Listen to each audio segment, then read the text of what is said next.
time, or in the earlier stages of our progression, the fire is in there, but it is contained by the bush.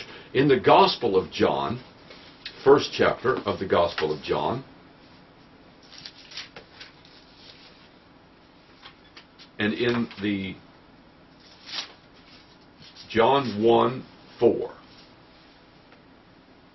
in him was life, and the life was the light of men. And the light shineth in darkness, and the darkness comprehended it not. Light was there. You look at Genesis 1 through 3, light has always been there. And I'm not talking about the sun and the moon and the stars. I'm talking about God said, let there be light. And there was light. Light has always been there all along. It's as the bush.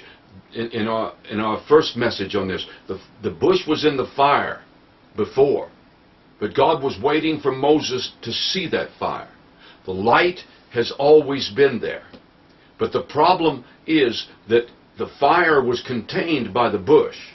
The light is not comprehended by the partnership of the flesh that is retained in this connection, in this combination. And the darkness cannot comprehend the light. That is the bush that's in you that's still not burning, and God would consume that. John 3:30 said, He must increase, but I must decrease. This is a progression that requires the fullness of the expression of the life of God within us to bring the born again to the full expression and the confirmation to the Son of God. Now God will supply the fire. We don't have to worry about that. But what we've got to understand is this can go either of two ways, because we're either going to fight the fire or we're going to fan the flame to bring about God's will. Now God is working to dissolve this partnership. He will dissolve this partnership by the cross. In the Gospel of Matthew, in the 10th chapter of the Gospel of Matthew, 38th verse, and he that taketh not his cross and followeth after me is not worthy of me. He that findeth his life shall lose it, and he that loseth his life for my sake shall find it. In Galatians 6:14,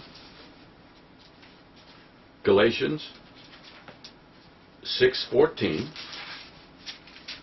Paul speaking,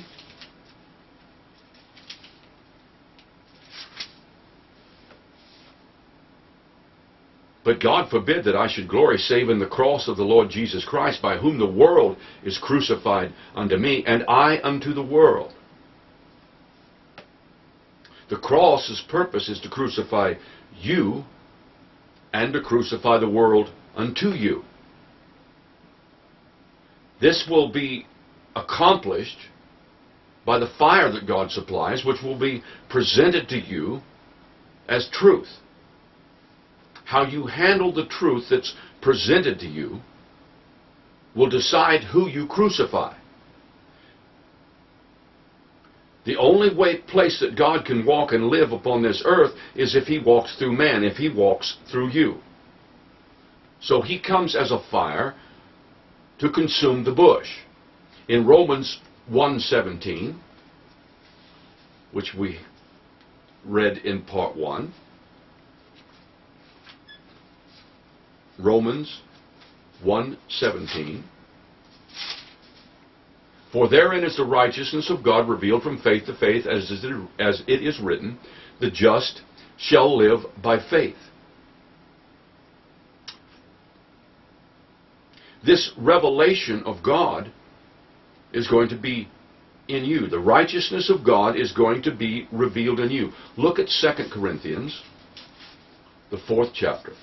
2 Corinthians, the 4th chapter.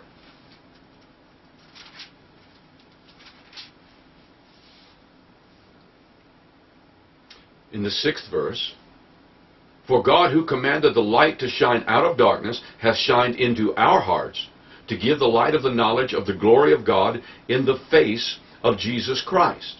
Let's look at the 18th verse of chapter 3.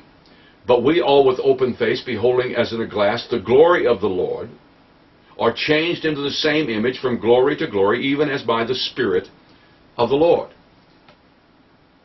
So God is shining into our hearts with Christ, and from there, by the changing of me from glory to glory, from image to image, the righteousness of God is revealed from you and from I.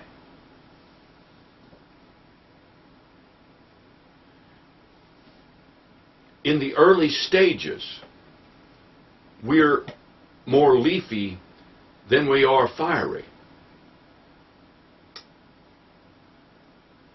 And God will come, and He will bring to us these choices, and the decisions that we make will decide who we crucify. Our early decisions will reflect the controlling interest of the bush.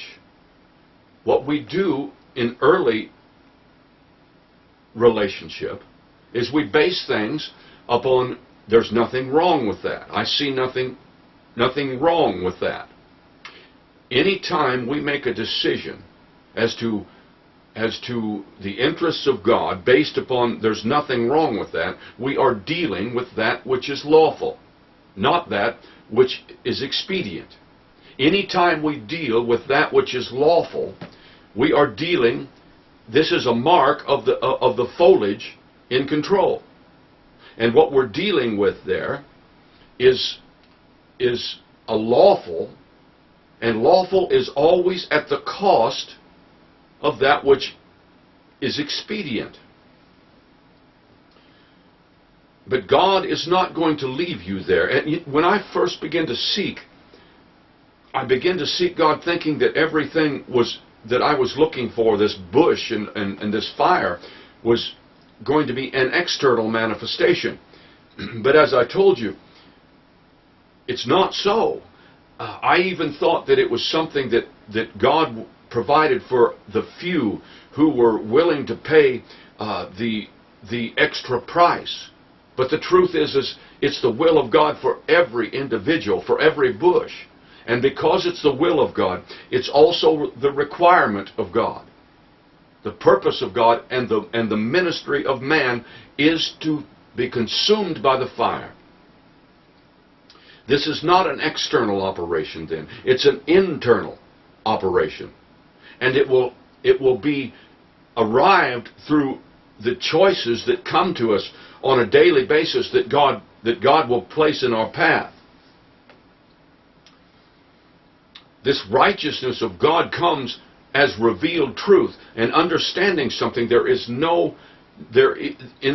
Truth never comes in insignificant portions. So many times that God will show us something, and we will receive that as well, I understand, I know, but, and we take truth thinking that it does come in insignificant portion. Every and each truth that comes to us in Revelation requires a choice, and by that choice I decide who am I going to crucify.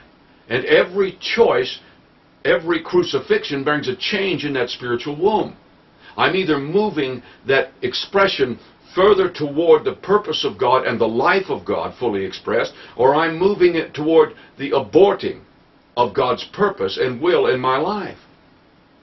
In Romans, the 8th chapter and the 13th verse, it says, "For if you live after the flesh, you shall die. But if you, through the Spirit, do mortify the deeds of the body, you shall live." This is talking about those choices that we make.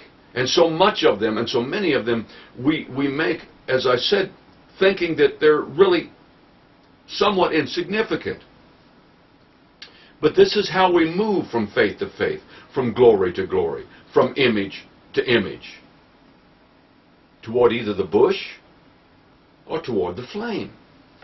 If I accept truth and obey and submit to God, then I am moving toward the image